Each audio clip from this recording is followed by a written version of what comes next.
Hello दोस्तों। तो बाबू आज हम लोग पढ़ेंगे क्लास 12th का, जो इसके पहले मैंने आपको बताया था कि सिलेबस कौन कौन सा है और हम लोगों को क्या क्या इंटरमीडिएट में पढ़ना है, कौन कौन से चैप्टर हम लोगों को पढ़ने हैं। तो उस चैप्टर में से जो पहला चैप्टर आपका शुरू होता है sexual reproduction in flowering plant. Sexual reproduction in flowering plants में यानी ऐसे पौधे जिसमें फूल लगते हैं उसमें सेक्सुअल रिप्रोडक्शन कैसे होता है। तो जिन पौधों में फूल लगता है, उस इंट्रोडक्शन में मैंने बताया था कि जिन पौधों में फूल लगता है फूल उनका जनन भाग होता है, यानी पुष्पीय पौधों में यानी ऐसे पौधे जिसमें फूल लगते हैं फूल उसका जनन भाग होता है। ठीक है, तो जो जनन भाग होता है उसमें कौन कौन से आर्गन्स होते हैं। तो ये जो सामने आपके डायग्राम दिख रहा है ये एक फूल है, फूल का एलएस काटा गया है। एलएस का मतलब होता है कि जब किसी फूल को या किसी भी सिस्टम को, किसी भी आर्गन को जब लंबाई में काटेंगे तो उसे एलएस कहते हैं, और जब उसे ट्रांसवर्स काटेंगे, क्षैतिज काटते हैं तो उसे कहते हैं कि ट्रांसवर्स सेक्शन होता है, टीएस बोला जाता है उसे। टीएस का मतलब होता है ट्रांसवर्स सेक्शन, अनुप्रस्थ काट, और हिंदी में अनुप्रस्थ कहते हैं। और जो लंबाई में काटा जाता है उसे इंग्लिश में एलएस स्टार्ट में, और इसका फूल होता है लॉन्गिट्यूडनल सेक्शन और हिंदी में कहते हैं लंबवत काट। तो बाबू ये देखना, ये एक फूल का एलएस है। इस एलएस में ये जो फूल की डंठल है इसको कहते हैं पुष्प वृंत। फूल की डंठल को पुष्प वृंत कहते हैं और इंग्लिश में इसी को पेडिकल कहते हैं। ठीक है ना, तो ये हो गया पेडिकल। ऐसे फूल जिसमें पेडिकल होता है उसे कहते हैं पेडिसिलेट फ्लावर।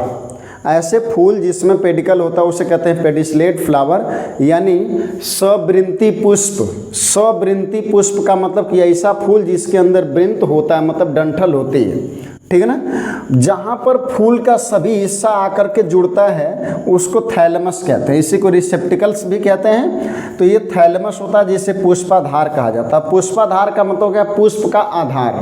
ठीक है ना, जहाँ पर एंड्रोशियम और गैनोसियम और उसके बाद कैलिक्स और कोरोला ये सभी आकर के जुड़ते हैं, ये होता है पुष्पाधार जिसको कहते हैं थैलेमस। और उसके बाद होता है, देखिए इसमें दोनों तरफ ये संरचनाएं जो आपको दिखाई दे रही है इसको कहते हैं सेपल। तो सेपल का मतलब होता है बाह्य दल। ठीक है ना, सेपल्स का मतलब होता है बाह्य दल, इसको बाह्य दल कहते हैं। और ये भी ध्यान दीजिएगा कि जैसे sepal plus sepal plus sepal plus sepal जब आपस में जुड़ते हैं तो इसी को कहा जाता है कैलिक्स, इसी को कहते हैं कैलिक्स। तो यहाँ पर अकेला जब होगा सेपल तो उसे सेपल बोलेंगे, और जब यही सेपल आपस में जुड़ जाएगा तो इसको कहते हैं कैलिक्स। और इसी कैलिक्स को आप हिंदी में कहते हैं बाह्य दल पुंज। क्या कहते हैं बाबू, बाह्य दल पुंज कहते हैं। ये जो है आपका ये बाह्य दल पुंज कहते हैं। ठीक है ना, उसके बाद आएगा जो रंगीन कलर का, आपने देखा होगा कि फूल में जो संरचना होती है बिल्कुल रंगीन कलर की होती है। तो रंगीन कलर की जो संरचना ये वाला आपको दिख रहा है, ये वाली रंगीन कलर की जो संरचना होती है फूल में उसको कहते हैं पेटल। क्या कहते हैं भैया, पेटल कहते हैं। तो पेटल को हिंदी में दल बोला जाता है। और जब petal plus petal plus petal plus petal ये सभी आपस में जुड़ते हैं तो इसको कहा जाता है दल पुंज। ठीक है ना, इसको कहा जाता है दल पुंज, और अंग्रेजी में इसको कहते हैं कोरोला। क्या कहते हैं बाबू, कोरोला कहते हैं। तो कोरोला का एक सिंगल एक जो पंखुड़ियाँ होती हैं उस पंखुड़ी को पेटल कहते हैं और हिंदी में दल कहते हैं। ठीक है ना, और दल का जब समूह होता है तो उसे दल का पुंज कहते हैं, उसे अंग्रेजी में कोरोला कहते हैं। ठीक है ना, और जो सेपल्स होते हैं, सेपल जब अकेले अकेले होते हैं तो उसे सेपल कहा जाता है, और जो सेपल होता है उसे हिंदी में कहते हैं बाह्य दल। ठीक है, और जब बाह्य दल आपस में जुड़ते हैं तो इसे कैलिक्स कहते हैं और कैलिक्स को कहते हैं बाह्य दल पुंज। ठीक है बाबू, तो अब इसके बाद देखेंगे आप ये डंठल जो आपको दिख रही है इसको कहते हैं, आप कहते हैं इसको एंथर। ठीक है ना, तो जो ऊपर वाला जहाँ पर पराग कण का निर्माण होता है उसे क्या कहते हैं, एंथर कहते हैं। इस सभी पुष्प में जो पुष्प द्विलिंगी होते हैं जिसमें नर और मादा दोनों होते हैं। ठीक है ना, तो जिसमें नर और मादा दोनों होते हैं तो जो एंथर होता है ये नर भाग होता है, इसको कहते हैं हिंदी में परागकोश। ठीक है ना, तो जो एंथर होता है उसे हिंदी में परागकोश कहते हैं। ठीक ना। तो जो एंथर होता है उसे पराग कोश कहते हैं, और पराग कोश में पराग कण का निर्माण होता है, तो एंथर हो गया। और जो इसकी डंठल थैलेमस और इसके बीच में जुड़ी होती है इसको कहते हैं फिलामेंट, ठीक ना। इसको बोलते हैं तंतु, तंतु या फिलामेंट बोला जाता है, ठीक है ना।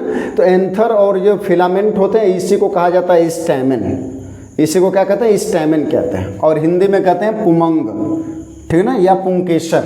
तो पुमंग या पुंकेसर कहते हैं। याद रखिएगा फूल के अंदर जो पुमंग या पुंकेसर होता है, जो स्टैमेन होता है, ये फूल का मेल भाग होता है, ठीक है ना। ये फूल का कौन सा भाग होता है बाबू, मेल भाग होता है। और याद रखिएगा कि मेल का सिंबल ऐसा ही होता है, एक गोला बना देंगे और गोला के ऊपर एरो दे देते हैं, तो इसको कहते हैं कि ये मेल का सिंबल है, ठीक है ना। और इसके बीच में जो हिस्सा होता है उसको हम कहते हैं हिंदी में जायांग, और अंग्रेजी में उसे पिस्टिल कहते हैं या गाइनोसियम कहते हैं, गाइनोसियम कहते हैं, ई गाइनोसियम होता है, ठीक है ना। तो जो फूल का गाइनोसियम यानी जायांग वाला भाग होता है, ये कौन सा भाग होता है, फूल का फीमेल भाग होता है। तो जो फूल का फीमेल भाग होता है उसे क्या कहते हैं, पिस्टिल, या उसी को जायांग कहा जाता है, उसी को गाइनोसियम कहते हैं। इसी को स्त्री केसर भी कहा जाता है, इसी को स्त्री केसर कहते हैं। ये जो फूल का बीच वाला हिस्सा दिख रहा है, स्त्री केसर में क्या होता है बाबू, एक होती है ओवरी, हिंदी में इसको अंडाशय कहते हैं, एक होता है स्टाइल, ठीक है ना, इसको कहते हैं वर्तिका। जो स्टाइल होती है इसको हिंदी में वर्तिका कहते हैं, और जो ओवरी होती है इसको हिंदी में अंडाशय कहते हैं। और इस फीमेल के भाग में जो सबसे ऊपर वाला पोर्शन होता है इसी को स्टिग्मा कहा जाता है, इसी को हिंदी में वर्तिकाग्र कहते हैं। तो वर्तिकाग्र सबसे ऊपर वाला भाग होता है, उसके नीचे क्या होता है, स्टाइल, और सबसे नीचे क्या होता है, ओवरी, ठीक है ना। अब इस ओवरी में जो हिस्सा होता है कि ये बीच का जो स्पेस दिख रहा है इसी को कहते हैं प्लेसेंटा, ठीक है ना, इसी को कहते हैं प्लेसेंटा। और प्लेसेंटा के दोनों तरफ जो किनारे पर आपको दिख रहा है ये है लॉक्यूल्स, और लॉक्यूल्स के बीच में जो स्पेस है इसी को ओव्यूल्स कहते हैं। तो ये जो संरचना आपको दिख रही है ये संरचना एक पुष्प का एलएस काटा गया। पुष्प का एलएस का मतलब होता है कि जिसे फूल को खड़ा खड़ा चीर दिया गया है, तो चीर देंगे तो दो भाग में दिखेगा। तो एक भाग जो आपके सामने दिख रहा है ये होता है पूरा पुष्प का आंतरिक संरचना भी दिख रही है आपको, और इसमें कैलिक्स और कोरोला कैसे कैसे होते हैं इनकी संरचना भी आपको दिख रही है। बाबू अब एक चीज़ समझना कि ये जो फूल होता है इस फूल में कितने भाग होते हैं। एक पुष्प अगर कंप्लीट पुष्प है, ठीक है ना, अगर कंप्लीट फ्लावर है तो इस कंप्लीट फ्लावर में कितने भाग होते हैं, तो एक कंप्लीट फ्लावर में मूल रूप से कितने भाग होते हैं, 4 भाग होते हैं, ठीक है ना। एक कंप्लीट फ्लावर में मूल रूप से कितने भाग होते हैं, 4 भाग होते हैं। पहला जो भाग होता है उसको कहते हैं कैलिक्स, ठीक है ना, पहला जो भाग होता है उसे कहते हैं कैलिक्स। तो जो फूल होते हैं मान के चलिए कि जैसे कंप्लीट फ्लावर, कंप्लीट फ्लावर, ठीक है ना, तो जो कंप्लीट फ्लावर होता है, ठीक है ना, जिसको हिंदी में कहते हैं पूर्ण पुष्प, जो पूर्ण पुष्प होता है इस पूर्ण पुष्प में कै भाग होते हैं, 4 भाग होते हैं, ठीक है ना। कितने भाग होते हैं बाबू, 4 भाग होते हैं। एक होता है बाह्य दल, बाह्य दल होता है, एक होता है बाह्य दल, एक होता है दल, और एक होता है इस पुमंग, एक होता है पुमंग, और एक होता है जायांग, ठीक है ना। तो जो जायांग होता है इसी को कहते हैं गाइनोसियम, इसी को कहते हैं गाइनोसियम। और ये जो गाइनोसियम होता है ये फूल का फीमेल भाग होता है, यानी ये कौन सा भाग है, मादा भाग होता है, ठीक है ना। और जो पुमंग है इसी को कहते हैं एंड्रोसियम, एंड्रोसियम, ठीक है ना। तो जो एंड्रोसियम होता है ये फूल का कौन सा भाग है, मेल भाग होता है, ठीक है ना, ये नर भाग होता है, ठीक है। जो दल होता है इसी को कहते हैं कोरोला, कोरोला। जब ये दल समूह में होता तो इसे कोरोला कहते हैं, और हिंदी में इसका पूरा नाम हो जाएगा दल पुंज, ठीक है ना। और उसके बाद इसका जो सिंबल होता है कोरोला का वो सी होता है, और एंड्रोसियम का जो सिंबल होता है वो ए होता है, ठीक है ना। और जो गाइनोसियम का सिंबल होता है वो क्या होता है, जी होता है, ठीक है। और जो बाह्य दल है इसको कहते हैं कैलिक्स, इसको कहते हैं कैलिक्स, और इसका पूरा नाम हो जाएगा बाह्य दल पुंज, ठीक है ना। तो इसको कहते हैं बाह्य दल पुंज। तो आप ये समझना बाबू कि जो एक कंप्लीट फ्लावर होता है, उस कंप्लीट फ्लावर में मूल रूप से कितने भाग होते हैं। एक कंप्लीट पुष्प जो होता है, उस पुष्प में कितने भाग होते हैं, 4 भाग होते हैं। एक होता है कैलिक्स, एक होता है कोरोला, एक होता है एंड्रोशियम, एक होता है गैनोशियम। पूछा जाता है कि जो पुष्प होता है उसके बीच में कौन सा भाग होता है। तो पुष्प के बीच में कौन सा भाग होता है, पुष्प के बीच में जायांग होता है, स्त्रीकेसर होता है, मादा भाग होता है जिसको गैनोशियम या स्त्रीकेसर कहते हैं। इसी को पिस्टिल भी कहा जाता है, ठीक है ना। तो जो जायांग होता है इसी को गैनोशियम कहते हैं, और ये पुष्प का मादा भाग होता है जो बिल्कुल बीच में होता है, और इसमें 3 भाग होते हैं। एक होता है ओवरी, दूसरा होता है स्टाइल, और तीसरा होता है स्टिग्मा। स्टिग्मा गैनोशियम का सबसे ऊपरी भाग होता है, बीच वाला जो होता है उसे स्टाइल कहते हैं, और सबसे नीचे का फूला हुआ भाग जो होता है उसे ओवरी कहा जाता है। अगर सामान्य रूप से अगर आप इसको डायग्राम में ऐसे समझें कि मान लीजिए कि इस तरह की संरचना होती है, ठीक है ना। तो ये ऊपर वाला स्टिग्मा कहलाता है, इसे स्टिग्मा कहते हैं। इसको क्या कहते हैं, स्टाइल कहते हैं। इसको क्या कहते हैं, ओवरी कहते हैं। तो स्टिग्मा को कहते हैं वर्तिकाग्र, इसको कहते हैं वर्तिका, और इसको कहते हैं ओवरी। ये तीनों पुष्प का कौन सा भाग है, फीमेल भाग है, और ये सबसे बीच में होता है, ठीक है ना। इसके किनारे पर जो होता है उसे कहते हैं पुमंग, यानी ये फीमेल है तो फीमेल के किनारे किनारे मेल घूमेगा। समझ रहे हैं कि नहीं। जैसे ये फीमेल है तो एक किनारे पर आजू बाजू मड़राएगा। कौन सा मड़राएगा भैया, ये चारों तरफ से फीमेल को कौन घेर के रखेगा, पुमंग घेर के रखेगा, जिसको कहते हैं एंड्रोशियम। यही कहलाता है नर भाग, जिसमें मूल रूप से कितने भाग होते हैं। जैसे मान लीजिए कि ये एंथर वाला पोर्शन है, ये फिलामेंट है, तो इसको कहेंगे फिलामेंट, इसको बोलेंगे फिलामेंट, और इसको बोलेंगे एंथर, ठीक है ना। तो एक हो गया एंथर, एक हो गया फिलामेंट। तो जो पुमंग भाग होता है इसमें कितने भाग हो गए, 2 भाग हो गए। एक हो गया एंथर जिसको हिंदी में कहते हैं पराकोश, और जो फिलामेंट होता है इसको कहते हैं वृंत, ठीक है, यानी डंठल कहते हैं। किसकी डंठल कहते हैं, पुमंग की डंठल कहते हैं। जो दल होता है इसको पेटल कहते हैं। तो पेटल पेटल पेटल आपस में मिल करके दलपुंज बनाता है जिसको कोरोला कहते हैं, और वाह्य दल को सेपल कहते हैं। जब सेपल सेपल आपस में मिलता है तो वाह्य दलपुंज बनता है जिसको कहते हैं कैलिक्स, ठीक है ना। अब एक चीज़ ध्यान दीजिएगा कि जो पुष्पीय पादप होते हैं, यानी फूल लगने वाले जो पौधे होते हैं, फूल लगने वाले पौधों में 2 अवस्थाएं होती हैं जिनको कहते हैं, एक को कहते हैं बीजाणु उद्भिद प्रवस्था, और एक को कहते हैं युग्मकोद्भिद प्रवस्था, ठीक है ना। तो जो बीजाणु उद्भिद प्रवस्था होती है वो पुष्पीय पादपों की विकसित अवस्था होती है। जो विकसित अवस्था होती है, डेवलप्ड अवस्था होती है, उसको बीजाणु उद्भिद कहते हैं। इस अवस्था में उस पुष्प के उस भाग में 2n नंबर ऑफ क्रोमोसोम्स होता है। 2n नंबर ऑफ क्रोमोसोम्स क्या होता है, यानी डिप्लॉयड गुणसूत्र पाए जाते हैं, द्विगुणित गुणसूत्र पाए जाते हैं। यानी उस पौधे में जितने भी गुणसूत्र होंगे सबके सब उसमें पाए जाते हैं, उसको कहते हैं डिप्लॉयड अवस्था। और जब उसका आधा गुणसूत्र युग्मकोद्भिद अवस्था में, यानी ऐसी कोशिका, ऐसा तंत्र जो अनडेवलप्ड या बहुत विकसित नहीं होता है, उसे युग्मकोद्भिद अवस्था कहते हैं। और युग्मकोद्भिद अवस्था में गुणसूत्रों की संख्या 1/2 होती है, यानी द्विगुणित की आधा अगुणित में होती है, जिसको कहते हैं गैमेटोफाइट, और इसमें होता है n नंबर ऑफ क्रोमोसोम्स, ठीक है ना। जिस पौधे की लाइफ साइकिल में, पुष्प में या उसके पौधे में बीजाणु उद्भिद अवस्था आती है और उसके बाद युग्मकोद्भिद अवस्था आती है, यानी स्पोरोफाइट भी आता है, उसके बाद फिर गैमेटोफाइट आता है। तो स्पोरोफाइट हो गया 2n, और उसके बाद फिर क्या आया n, और फिर n के बाद फिर क्या आया 2n, और 2n के बाद फिर क्या आया n।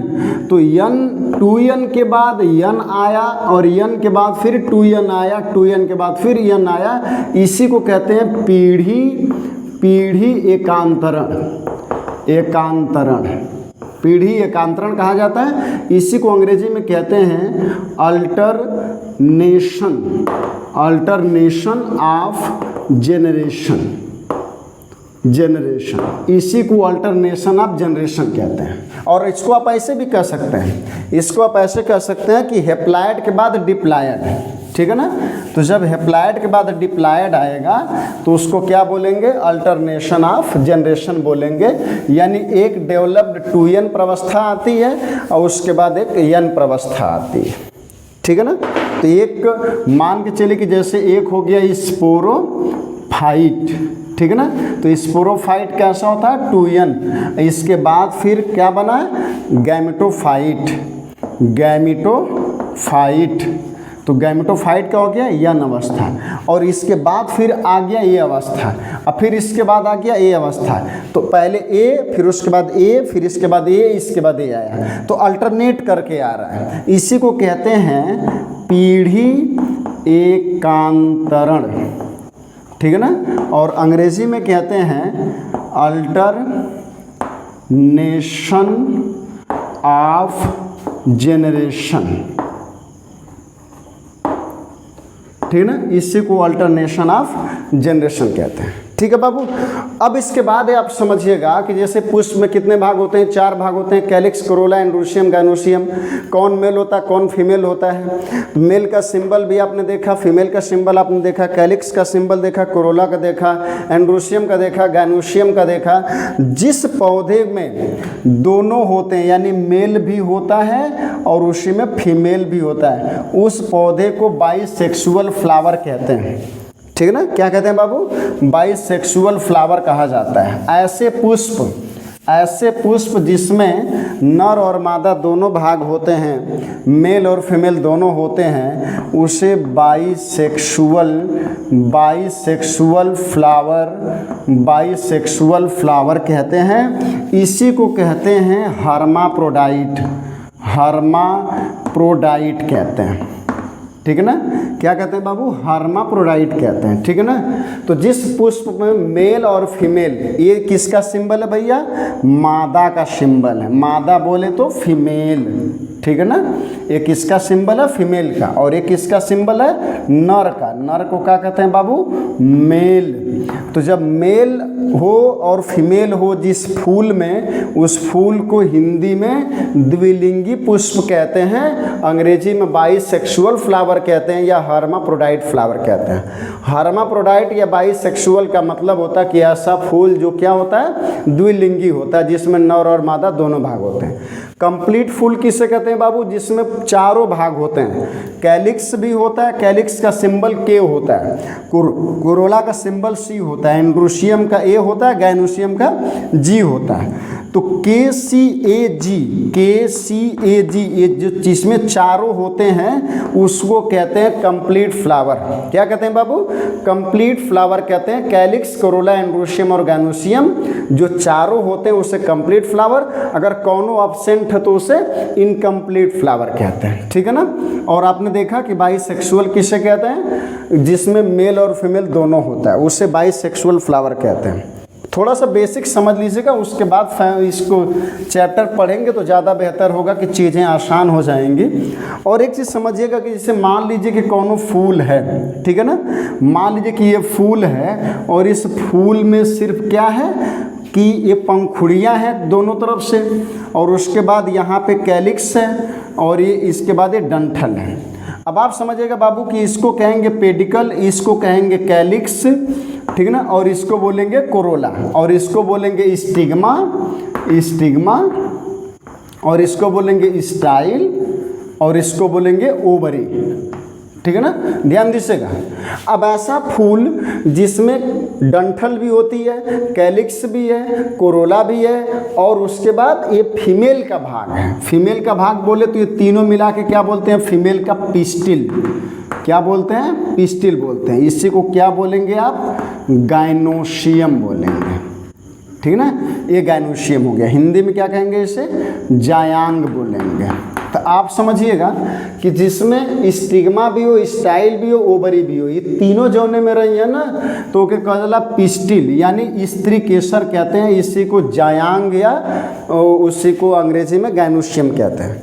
तो बाबू समझो कि इसमें क्या क्या है, कैलिक्स है, ठीक है ना। इसमें कैलिक्स है, इसमें क्या है, कोरोला है, और इसमें क्या है, गाइनोसियम है। और क्या नहीं है, एंड्रोसियम नहीं है। तो जब एंड्रोसियम नहीं होगा तो फूल में कितने भाग हो गए, 3 ठो। तो ये फूल कैसा फूल होगा, अपूर्ण होगा, अपूर्ण होगा। और ऐसा फूल जो अपूर्ण भी है लेकिन इसमें एक लिंग उपस्थित है जो फीमेल वाला है, तो ऐसे फूल को कहते हैं पिस्टिलेट फ्लावर। पिस्टिलेट फ्लावर, कौन सा पुष्प कहते हैं, पिस्टिलेट फ्लावर कहते हैं, ठीक है ना। यूनिसेक्सुअल होता है, यूनिसेक्सुअल होता है। यूनिसेक्सुअल का मतलब होता है एक लिंगी मादा पुष्प, ठीक है ना, एक लिंगी मादा पुष्प हो गया ये। उसी तरह से अगर मान के चलिए कि अगर ये नहीं रहता है, कौन नहीं रहता, स्टिग्मा, स्टाइल और ओवरी अगर नहीं रहता, इसकी जगह पे सिर्फ क्या रहता है, मेल वाला भाग रहता है, ठीक है ना, सिर्फ मेल वाला भाग रहता है। तो जब मेल वाला भाग रहता तो ये हो गया एंथर, क्या हो गया बाबू, एंथर हो गया। ये क्या हो गया, इसका फिलामेंट हो गया। तो अब आप समझिएगा, ये फिलामेंट हो गया, एंथर हो गया। तो आप ये समझिए कि इसमें ओवरी वाला सिस्टम नहीं है, यानी जायांग नहीं है। तो जब जायांग नहीं होगा तो कौन सा भाग होगा, इसमें सिर्फ मेल का भाग होगा। जब मेल का भाग होगा तो ऐसे पुष्प को कहेंगे यूनिसेक्सुअल। अब स्टैमिन, पिस्टिलेट हटा देंगे, क्या बोलेंगे, स्टैमेन है तो बोलेंगे स्टैमिनेट फ्लावर, ठीक है ना, फ्लावर। ऐसा पुष्प जिसमें सिर्फ मेल है, फीमेल नहीं है, उसे कहेंगे एक लिंगी नर पुष्प। और अगर मादा का होगा तो बोलेंगे एक लिंगी मादा पुष्प। अगर एक लिंगी नहीं होगा यानी इसमें एंड्रोसियम भी होगा, गाइनोसियम भी होगा। तो एंड्रोसियम क्या हो गया, नर, और गाइनोसियम क्या हो गया, मादा। और नर मादा जौने में दोनों रहेंगे तो उसको हम यूनिसेक्सुअल नहीं बोलते हैं, उसको हम क्या बोलते हैं, उसे हम बोलेंगे बाईसेक्सुअल, ठीक है ना। और एक टर्म और समझ लीजिएगा, उसके बाद आप पढ़ेंगे गाइनोसियम के बारे, एंड्रोसियम के बारे में, गाइनोसियम के बारे में। उसके बाद फिर आप आगे फैमिली चैप्टर को पढ़ते जाएंगे। एक टर्म और समझ लीजिएगा, ठीक है ना। जैसे मान लीजिए एक पौधा है, एक कोई पौधा है, अगर मोनोसियस बोला जाता है, मोनोसियस, तो मोनोसियस का मतलब होता है द्विलिंगी, ठीक है ना, द्विलिंगी। इसी को कहा जाता है हर्माफ्रोडाइट। क्या बोला जाता है बाबू, हर्माफ्रोडाइट। इसी को बोला जाता है बाईसेक्सुअल। 3 नाम हो गए, मोनोसियस, हर्माफ्रोडाइट, बाईसेक्सुअल। तीनों का मतलब होता है द्विलिंगी, ठीक है ना। इसी तरह से एक होता है डायोसियस। तो जो डायोसियस होता है इसी को कहते हैं यूनिसेक्सुअल, ठीक है ना। तो डायोसियस को यूनिसेक्सुअल कहते हैं और इसका मतलब होता है एक लिंगी, एक लिंगी, ठीक है ना। तो डायो का, अच्छा यूनिसेक्सुअल मतलब एक लिंगी, डायो का मतलब हो गया 2। अब 2 का मतलब द्विलिंगी से मत भिड़ा दीजिएगा। 2 का मतलब ये होता है, जैसे डायोसियस है तो 2 का मतलब हो जाएगा ना कि 2 बॉडी, एक मेल के लिए और एक फीमेल के लिए। जैसे मनुष्य जो होता है उसमें स्त्री अलग और पुरुष अलग होता है, लड़की अलग लड़का अलग होता है। तो 2 शरीर में 2 जेंडर है, एक में मेल है दूसरे में फीमेल है, तो 2 हो गए, तो उसको कहेंगे डायोसियस, ठीक है ना। और जौने के एक के शरीर में यानी मोनो का मतलब क्या होता है, 1। अगर एक ही बॉडी में मेल भी हो और फीमेल भी हो उसको कहेंगे द्विलिंगी और इसको कहेंगे एक लिंगी, ठीक है ना। तो अगर ये बेसिक कंसेप्ट अगर आपको समझ में आया हो तो मैं उम्मीद करता हूँ कि आपको पुमंग जब पढ़ाएंगे या फिर जायांग जब पढ़ाएंगे, फिर उसके बाद डबल फर्टिलाइजेशन भी इसी में आपको पढ़ना है, उसके बाद सीड डेवलपमेंट है, तमाम जो आपको हेडिंग पढ़नी है इसमें। तो मुझे उम्मीद है कि अगर ये चीज़ें आपको समझ में आई होंगी तो चैप्टर थोड़ा सा आपके लिए आसान होगा। अब आप इसको अच्छे से समझ लीजिएगा। वीडियो को आप अगर एक बार नहीं समझ आए तो 2-3 बार अच्छे करके इसे पीछे करके देख लीजिएगा और अच्छे से इसको समझ लीजिएगा। इसके आगे की जो क्लास है वो अगले वीडियो में आपकी जाएगी। तब तक के लिए आप लोग चैनल पर बने रहिए, और अगर चैनल पसंद आता हो बाबू तो चैनल को आप लाइक, वीडियो को लाइक, चैनल को सब्सक्राइब करिएगा। और अगर ज़रूरतमंद बच्चे हों तो उनमें आप शेयर करें तो ज़्यादा बेहतर होगा, जिससे जिनकी आवश्यकता हो पढ़ने की, या जो चाहते हो ऐसे वीडियो पढ़ने के लिए कि जिनको आसानी से पूरा सिलेबस एक कंसेप्ट में मिल जाए, तो उम्मीद करते हैं कि आप इसको शेयर भी करेंगे और उन बच्चों तक पहुंचाएंगे जिनको इस तरह के वीडियो की आवश्यकता है और वो बायोलॉजी में अपना कैरियर बनाना चाहते हैं या आगे तक जाना चाहते हैं। ठीक है ना, बहुत बहुत धन्यवाद।